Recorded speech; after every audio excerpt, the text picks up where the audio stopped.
다시 한번 강조하지만 교통사고는 음주 무면허는 물론 과속, 신호위반, 졸음운전 등의 과실로도 심각하고 무서운 결과를 초래할 수 있습니다.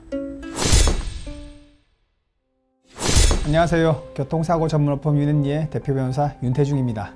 저희 윤앤리에서는 주로 교통사고 피해자를 조력하는 업무를 하고 있습니다. 업무를 진행하면서 많은 피해 유형을 접하게 됩니다. 피해자 그리고 그 가족분들 생각하면은 안타깝지 않은 사고가 없지만 특히 저희의 마음을 아프게 하는 것은 어린이 사고입니다. 오늘은 저희가 최근 조력한 사건 중 어린이가 교통사고로 사망한 사건에 대해서 말씀드리겠습니다. 교통사고로 피해를 당한 경우 동시에 진행되는 형사 절차에 대해서 중점적으로 말씀해 드리겠습니다. 끝까지 시청 부탁드리겠습니다.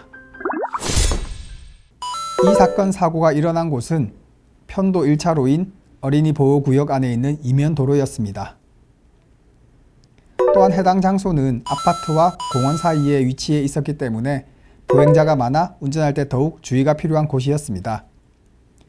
이런 곳에서는 특히 후진할 때 후방과 좌우를 잘 살펴야 하며 조향장치, 즉 핸들과 브레이크를 아주 신중하게 다루어야 합니다. 하지만 가해 차량의 운전자는 이 의무를 위반하여 급가속으로 후진을 하였고 마침 그 뒤를 지나가던 5살 어린이를 충격하고 맙니다. 피해 어린이는 사고가 난 지 약 2시간 후에 병원에서 안타깝게도 운명을 달리합니다. 교통사고 사망사건은 사고가 접수되면은 별도의 고소장 없이도 경찰이 수사를 개시합니다. 법률 용어로 말씀드리면 이러한 사건을 인지사건이라고 합니다.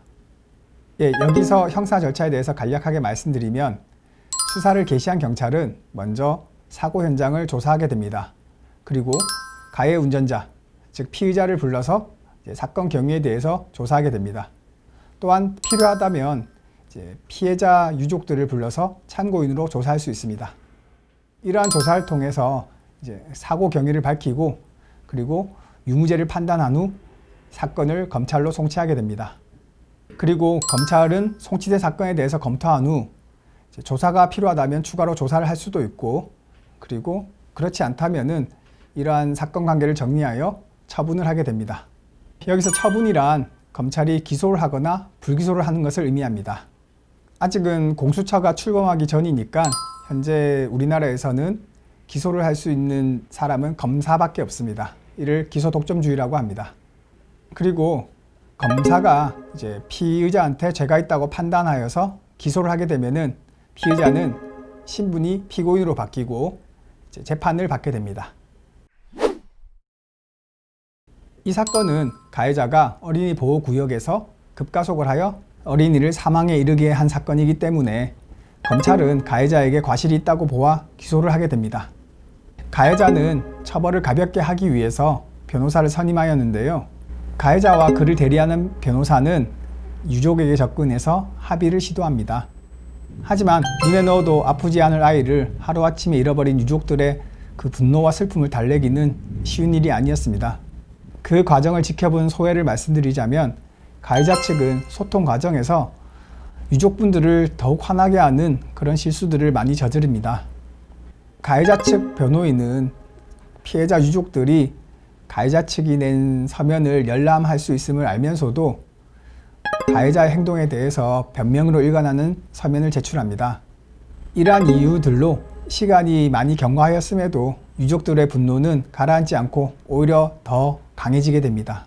교통사고 사망사고를 일으켜 기소가 된 피고인, 특히 무단횡단같이 피해자 측에 과실이 있는 사건이 아닌 경우 피고인이 유족과 합의를 하지 못하면 재판부는 실형을 선고하는 경향이 많습니다. 이 사건은 사고가 발생한 지 약 1년이 경과한 후 재판부가 선고를 하였습니다. 판결문을 한번 읽어보겠습니다. 판결문을 읽어드리는 취지는 교통사고에 대한 경각심을 높이고자 하는 것입니다. 교통사고는 피해자뿐만 아니라 가해자의 삶 역시 송두리째 망가지는 무서운 것이라는 것을 강조하고 싶습니다. 피고인이 그동안 쌓아온 모든 삶을 무너뜨리는 가혹한 결과를 초래할 것이 명백하고 과연 이러한 엄벌이 형벌의 목적에 부합하는 것인지 의문이 들 정도로 피고인은 우리 주변에 선량한 사람이다. 하지만 유족의 아픔이 너무 크다. 무엇보다도 이 세상에서 5년여의 시간밖에 머물지 못한 피해자의 삶에 대하여 명백한 책임을 물어야 한다.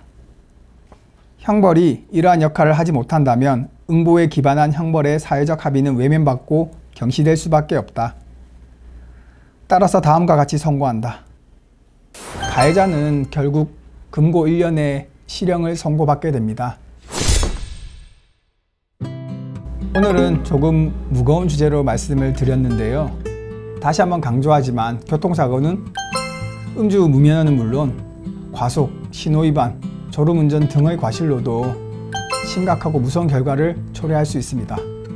운전대를 잡으면 자동차라는 위험한 무기를 다루게 된다는 점 한시도 잊지 마시기를 부탁드리겠습니다. 여기까지 하겠습니다. 지금까지 교통사고 전문업범 윤앤리의 대표 변호사 윤태중이었습니다. 고맙습니다.